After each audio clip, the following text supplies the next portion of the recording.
Salut tout le monde, je suis le docteur Senaï Aksoy. Comme toujours, je vous appelle depuis Istanbul. Aujourd'hui, je souhaite aborder le sujet de l'AMH, l'hormone antimullérienne. Qu'est-ce que c'est l'AMH? L'AMH est une sorte d'hormone produite dans les ovaires, dans les follicules.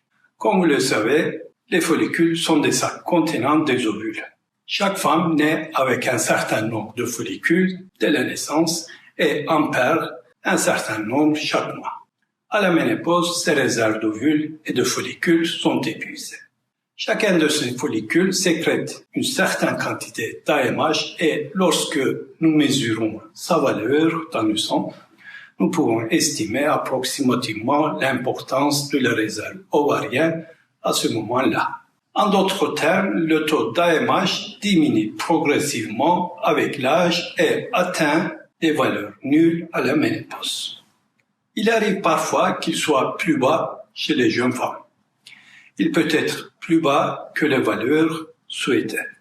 Il y a certainement plusieurs raisons à cela. La génétique est l'élément crucial ici. Il arrive que certaines femmes naissent avec moins d'ovules et moins de follicules. Cependant, ces femmes ont habituellement d'autres membres de leur famille qui sont déjà ménopausés précocement ou qui ont du mal à procréer. Il est possible de l'anticiper à l'avance. De plus de la génétique, en cas d'opération chirurgicale sur les ovaires ou de maladies comme l'endométriose touchant les ovaires, la réserve ovarienne est diminuée. De même, la chimiothérapie ou les radiothérapies utilisées pour traiter le cancer. Elles peuvent diminuer le taux d'AMH. Il y a un élément qu'on peut contrôler. Je parle ici du tabagisme. Malheureusement, le tabagisme peut réduire le nombre d'ovules et de follicules dans les ovaires comme une glace au soleil. Maintenant, il y a une question que je rencontre souvent, telle que mon AMH est bas, vais-je être ménopausé plus tôt? Il y a un élément que nous pouvons savoir ici. Il s'agit du niveau AMH qui correspond au niveau actuel des ovaires. Cependant, aucune idée de ce qui se passera dans 1 an ou plus tard, dans 5 ans, par exemple. Ici, un autre facteur joue un rôle. Qu'est-ce que c'est? La rapidité à laquelle nous dépensons. Il se peut que vous ayez peu d'argent en poche. J'ai beaucoup d'argent dans ma poche, mais si je m'adonne à une vie luxueuse, cet argent sera épuisé avant, bien entendu. C'est pareil pour les follicules. En d'autres termes, il est essentiel de prendre en compte la quantité d'argent dont vous disposez, mais aussi la vitesse à laquelle vous consommez et dépensez.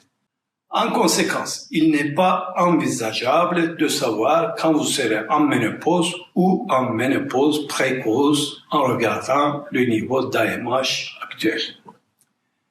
Alors, j'ai pris note ici la relation entre le taux et la conception. Les femmes viennent me voir en panique lorsque leur taux AMH est bas. Oh mon Dieu, il est bas, je ne peux pas avoir d'enfant.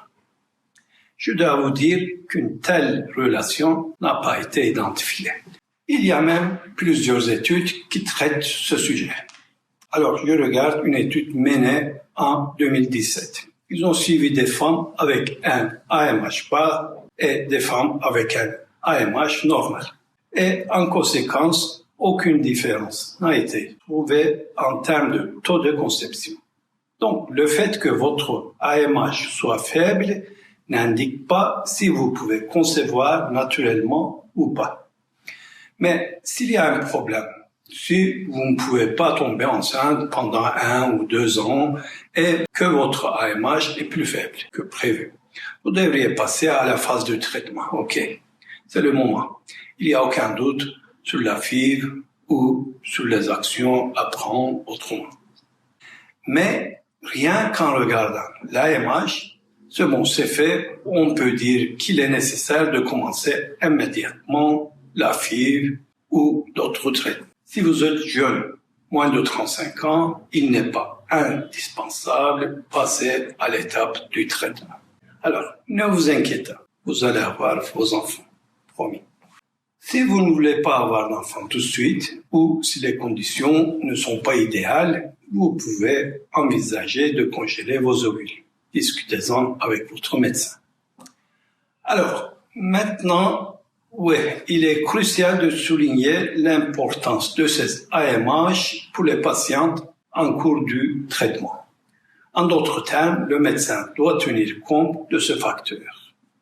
En effet, si un traitement doit être appliqué, une stimulation ovarienne, alors nous allons donner des médicaments à la fin, pendant la stimulation. Il serait logique de commencer un traitement à plus forte dose pour celles qui ont un faible taux d'AMH.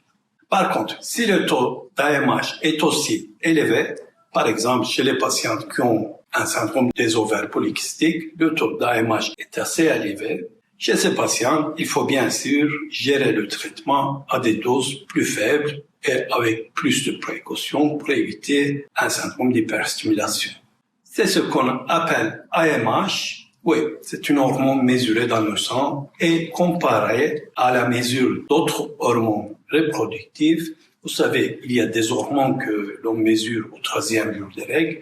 Celles qui sont proches du sujet le comprennent, FSH, LH, E2.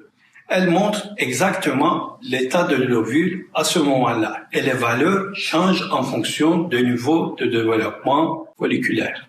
En effet, le niveau de cas hormone change en fonction d'œstrogène. Il faut donc mesurer avant que l'œstrogène n'entre en action, c'est-à-dire au début du cycle. Or, cela ne s'applique pas à AMH. En d'autres mots, la valeur ne change pas énormément en fonction de la période menstruelle. Elle varie légèrement, mais pas trop. D'un autre côté, il est crucial de traiter ces préparations avec gentillesse après le prélèvement du sang et par la suite. La molécule de l'AMH est fragile. En d'autres termes, si vous les secouez de manière excessive, je ne sais pas s'il y a des choses comme le chauffage et le refroidissement dans le laboratoire, il est possible que le niveau d'AMH soit fortement impacté. En conséquence, si votre taux d'AMH est faible, il peut être judicieux de le revérifier à nouveau. Partout sur Internet et dans les médias, on voit des promesses alléchantes. Prenez ce médicament magique pour booster votre taux d'AMH. On vous vend des potions miracles, des recettes abracadabrantes et des astuces qui semblent tout droit sorties d'un film de sorcellerie. Ne tombez pas dans le panneau. Tout ça, c'est du pipeau. Économisez votre argent pour quelque chose de plus utile, comme une belle journée au spa ou un bon livre, pourquoi pas. Voilà mon humble avis, à prendre ou à laisser.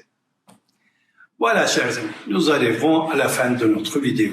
N'oubliez pas de nous dire dans les commentaires des sujets sur lesquels vous aimeriez en savoir plus. Et puis, il y a ce petit truc sympa, l'abonnement. Ne la négligez pas. Vous pouvez même liker cette vidéo si elle vous a plu. Passez une excellente journée et restez en bonne santé. Au revoir.